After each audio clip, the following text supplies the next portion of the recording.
All right. Hey, everybody. We're doing Mitzvah again, negative 320, which is the Mitzvah that you're not allowed to work on Shabbos. Okay. So let's learn a little bit more about what this is about.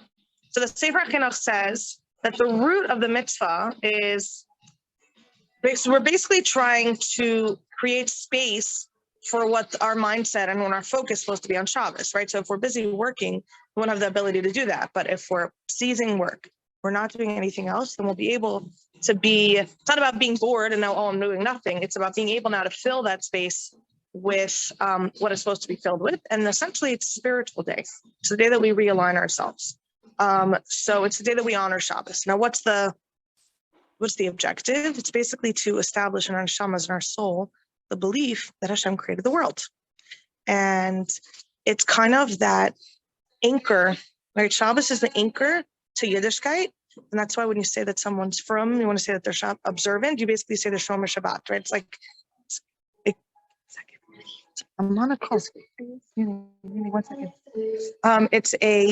It's a basically like an announcement.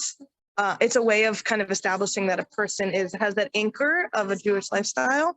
And that's why Shomer Shabbos, right? That's why like a restaurant that has to show that it's kosher and that we could trust it is the owner is Shomer Shabbat or that. Yeah. Okay. So the expression that we like to say is that it's the rope. Shabbos is the rope that brings the rest of Yiddishkeit with it. And it's how we remember that Hashem created the world. Like literally, Hashem created the world in 6 days. He rested on the 7th. We're remembering, we're literally stopping and remembering who, what, back to the source. It's also an opportunity to tell other people about Hashem and creation because they're like, oh, you don't work today? Why not? It's Shabbat. New York, people are familiar with it, but are they familiar with the reason for it? The other thing it reminds us, must be saying Kiddush, that it reminds us of the Exodus, of us leaving Mitzrayim, leaving Egypt. And what was the idea there? That in Egypt, we were slaves, right? It was like our ultimate enslavement. What's the definition of a slave? Is they can never stop to work. They don't have that luxury.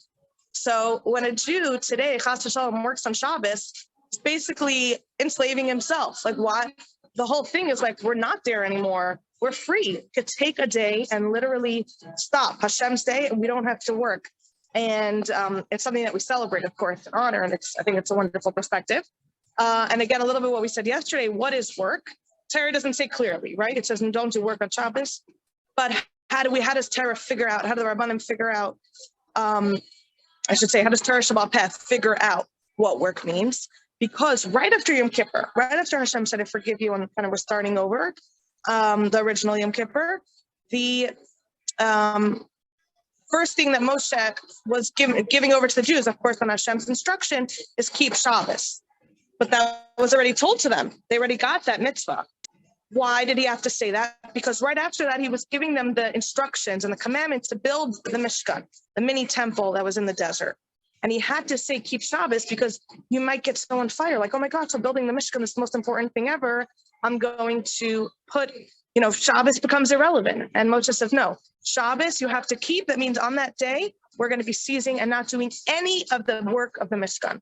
And that's how we know that the definition of work on Shabbos are the 39 things, the 39 malachos that they did in the Mishkan.